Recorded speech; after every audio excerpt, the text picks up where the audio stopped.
शेळीचं आणि शेळीला मारून घेऊन निघून गेला. सांगा तर आम्ही काय करावं? एवढंच झालं ना माते. शंभूराजे त्या मासाहेबांना 1000 रुपये दान करा. शंभूराजांनी 1000 रुपये दान केलं. ऐका सगळ्यांनी शांतपणानं, कंटाळा येईल तुम्हाला, तसा येऊन देत नाही मी. शंभूराजांनी 1000चं दान दिलं, पण शंभूराजा 10 मिनिटं पेन हातात घेऊन उभे होते. व्यवहार चातुर्य शंभूराजांचं. 5 मिनिटं होऊन गेली, 10 मिनिटं झाली, अर्धा तास झाला, पाऊण तास झाला, 1 तास निघून गेला, पण काही त्याच्यावरती चर्चा नाही. 1000 रुपये दान देऊन टाकलं. शेळी मारून वाघ निघून गेला. बाई घराकडे निघून गेली. काहीच नाही, सगळी शांतता. राजांना पटलं नाही. राजांनी मुजरा केला छत्रपती शिवाजी राजांना आणि जड पावलांनी निघून गेले. पण रोजचं जाणं आणि आजचं जाणं छत्रपती शिवाजी राजांना कुठेतरी खटकलं आणि छत्रपती शिवाजी महाराज त्यांच्या पावलावरती पावलं टाकत त्यांच्या आसनापर्यंत, महालापर्यंत आले. धर्मवीर संभाजी राजांना सवय होती, असा काय मनस्ताप पश्चाताप झाला की जगदंबेची आराधना करायची. जगदंब जगदंब स्वर चालू होता आणि पाठीमागून छत्रपती शिवाजी राजांनी खांद्यावरती हात टाकला आणि बोलते झाले, बाळराजे आमच्याकडून काही चुकलं का? नाही तात, तुमच्याकडून काय चुकणार? तुम्ही तर राजे आहात. खरं सांगा, तुमचा चेहरा मला आज बरा नाही वाटला येताना. काय चुकलं आमच्याकडून? तात नका तो विषय. नाही, मला सांगितलं पाहिजे. माझ्यात बदल कधी होणार?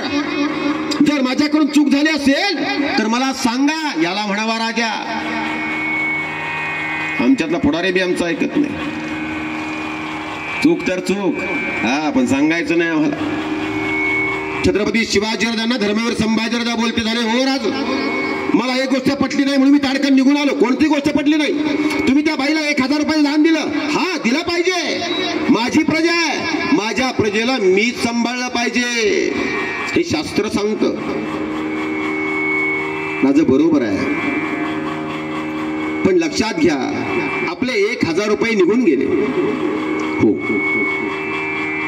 वाघ आला गावात, वाघानं शेळीला मारली, शेळी निघून गेली.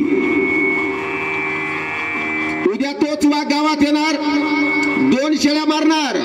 2 शेळ्या निघून गेल्या, इकडच्या राज्यातले 2000 निघून गेले. तोच वाघ पुन्हा गावात 5 शेळ्या मारणार, 5000 निघून गेले.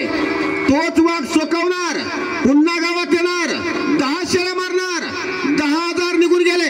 राजा लक्षात घ्या, इकडनं शेळ्या संपत गेल्या, इकडनं खजिना संपत गेला. मग एक काम करूया ना, शेळ्याही तशाच राहू द्या, खजिनाही तसाच राहू द्या, साला वाघाला फोडून टाकू. याला म्हणावा संभाजी राजा. अरे पण फाडणार कोण? फाडणार कोण म्हणजे जो बोलतो तोच फाडायची तयारी करतो, बाकी कुणाला मी सोडत नाही. आणि छत्रपती धर्मवीर संभाजी राजांच्या बरोबर 50 मावळे दिले.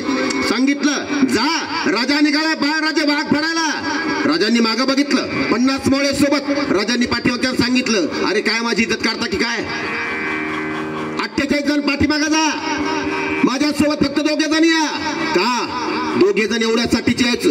लढाई फक्त 2 वाघात होणार, एक जंगलाचा वाघ आणि एक हिंदूंचा वाघ. त्यातला जर जंगलाच्या वाघाला मी मारला तर तिघांनी मिळून त्या वाघाला उचलून आणून माझ्या बापाच्या पायात टाकू. आणि जर त्या वाघानं यदा कदाचित मला जर मारला तर मला दोघांच्या खांद्यावरून आणा आणि माझ्या बापाच्या पायात टाका आणि सांगा, तुमचा पोरगा बिनकामाचा होता. वाघाच्या समोर संभाजी राजा गेले. पाठीमागचे 2 मावळे पाठीमागच होते, समोर वाघ होता. वाघानं समोर बघितलं, संभाजीराजांनी वाघाकडे बघितलं आणि ज्या वेळेला वाघ संभाजीराजांकडे बघायला लागला, अरे नजरेला नजर भिडली गेली. एकच नजर वाघानं बघितली होती. एवढ्या वर्ष मी माणसं बघतो, माझ्या एका पावलाला माणसं लगेच पाठीमागे जातात, म्हणून 1 पाऊल पुढे टाकला त्या वाघानं. जसा वाघानं पाऊल पुढे टाकला, राजाची 2 पावलं पुढे आली. अरे वाघ विचार